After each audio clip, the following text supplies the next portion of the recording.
નમસ્કાર મિત્રો, હું છું કિશોર વાઘેલા. આપ સૌનું હાર્દિક સ્વાગત કરું છું આપણા વિડીયોમાં. તો મિત્રો, આજે આપણે એક નવું લોકેશન લઈને આવ્યા છીએ જેનું નામ છે ધોળાવીરા. તો ધોળાવીરા હાલ આપણે જઈ રહ્યા છીએ. ઘરેથી આપણે 10 વાગે નીકળ્યા હતા અને આપણો સફર હતો 180 કિલોમીટરનો. તો હવે આપણે 30 કિલોમીટર બાકી છે ધોળાવીરા. ને હવે અહીંયા કને એક રહેવા માટે હોટલ છે અને તેની બાજુમાં અહીંયા કને વ્યૂ પોઈન્ટ છે. તો આ છે વ્યૂ પોઈન્ટ અહીંયા કને જોવાનો. અહીંયાથી આપણે આ બાજુ ડુંગર વિસ્તાર છે ને આ વ્યૂ પોઈન્ટથી અહીંયા શરૂઆત થાય છે. આ બંને બાજુ દરિયાની, તો બંને બાજુ પાણી છે અને અહીંયાથી રસ્તો જે જાય છે એને રોડ ટુ હેવન કહેવામાં આવે છે. તો આપણા વિશ્વમાં એવો પ્રખ્યાત છે આ રોડ ટુ હેવન. તો આજે આપણે રોડ ટુ હેવન જોશું કેવો દેખાય છે. હાલમાં વરસાદ પડી છે તો સાઈડમાં પાણી હશે કે શું હશે, તો આપણે જોઈશું આગળ જઈને રોડ ટુ હેવનનો સંપૂર્ણ જાણકારી ને તેનો વ્યૂ. ને હાલ આપણે અહીંયા પોઈન્ટ ઉપર પણ જોઈએ કે કેવો દ્રશ્ય ઉપરથી દેખાય છે.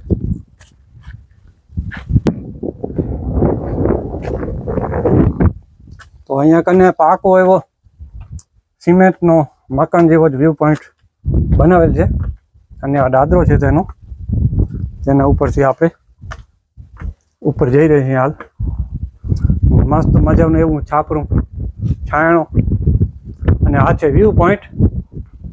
અહીંયાથી આપણે ચારે બાજુનો નજારો જોઈ શકીએ છીએ. તો એકદમ સુંદર મજાનો એવો દ્રશ્ય અહીંયાથી આપણને ચારે બાજુનો રણે રણ જોવા મળી રહે છે આપણને. સામે ક્યાંક ક્યાંક પાણી પણ દેખાય છે, આગળ જતાં આપણે જોઈશું. તો આ છે વ્યૂ પોઈન્ટ. આ બાજુ પણ થોડા ઘણા વચમાં ટાપુઓ, ઝાડ, આ બાજુ ડુંગર વિસ્તાર. તો ચાલો આપણે આગળ જઈએ અને રોડ ટુ હેવન કેવો છે તે આપણે જોઈએ ને એના પછી આપણે જઈશું ધોળાવીરા. અને ધોળાવીરામાં આપણે જોવા જેવું છે તે પણ જોઈશું શું છે. તો બન્યા રહેજો વિડીયોમાં. તો મિત્રો, આજે આપણે રોડ ટુ હેવન જઈ રહ્યા છીએ તો તેના વિશે થોડી ઘણી માહિતી પણ મેળવી લઈએ. તો સ્થાન વિશે વાત કરીએ તો કચ્છમાં આવેલું છે આ રોડ ટુ હેવન. એ એક ચોક્કસ માર્ગ છે જે ધોળાવીરાના પ્રાચીન પુરાતત્વીય સ્થળ તરફ દોરી જાય છે, જે સિંધુ ખીણ સંસ્કૃતિના સૌથી પ્રખ્યાત એવું શહેરોમાંનું એક છે. આ પ્રવાસ એક અનોખો અનુભવ આપે છે કારણ કે આ રસ્તો કચ્છના મહાન રણના વિશાળ વિસ્તારમાં આવેલો છે. મીઠાના કણ અને અર્ધ શુષ્ક રણના લેન્ડસ્કેપમાંથી પસાર થાય છે. ગુજરાતના કચ્છના એવા ખાવડા અને ધોળાવીરા વચ્ચે આ રસ્તો આવેલો છે. તેનું અંતર લગભગ 50-53 કિલોમીટરનું સુધી ફેલાયેલું છે અને આ મનોહર માર્ગ આકર્ષક દ્રશ્યો પ્રદાન કરે છે જે તમને મંત્રમુગ્ધ કરી દેશે. અને મોટર બાઇક પ્રવાસીઓએ આ માર્ગને સ્વર્ગીય અનુભવ ગણાવ્યો છે અને રસ્તામાં અદ્ભુત છબીઓ કેદ કરી છે.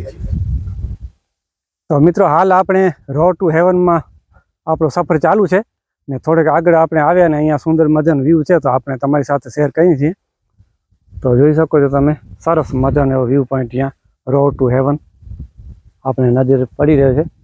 અને ઉપર પણ વરસાદ જેવો વાતાવરણ, વાદળછાયું હવામાન છે, બહુ સરસ મજાનું.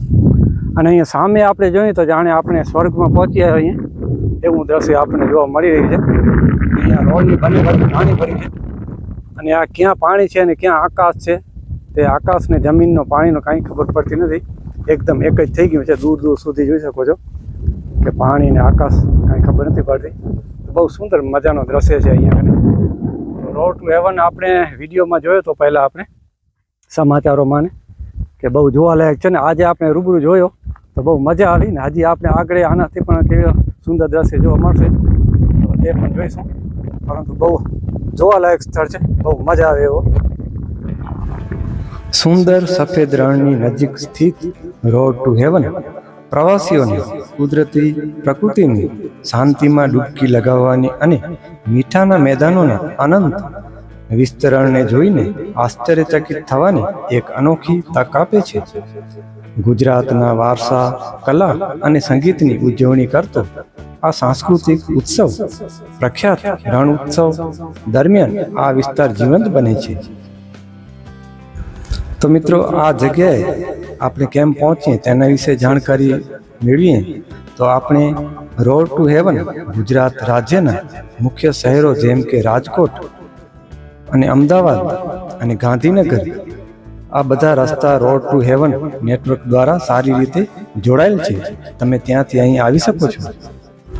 જેમ કે ટ્રેન દ્વારા નજીકનું રેલવે સ્ટેશન અહીંયા ભુજ જંકશન છે, તો ભુજમાં આવી રેલવે સ્ટેશનથી અને ભુજથી તમે અહીં આવી શકો છો. અને હવાઈ માર્ગ દ્વારા આવવું હોય તો પણ તમે સૌથી નજીકનું એરપોર્ટ તે પણ ભુજ ખાતે છે, જે નિયમિત ફ્લાઇટ્સ દ્વારા અમદાવાદ અને મુંબઈ જેવા દેશના મુખ્ય શહેરો સાથે સારી રીતે જોડાયેલું છે.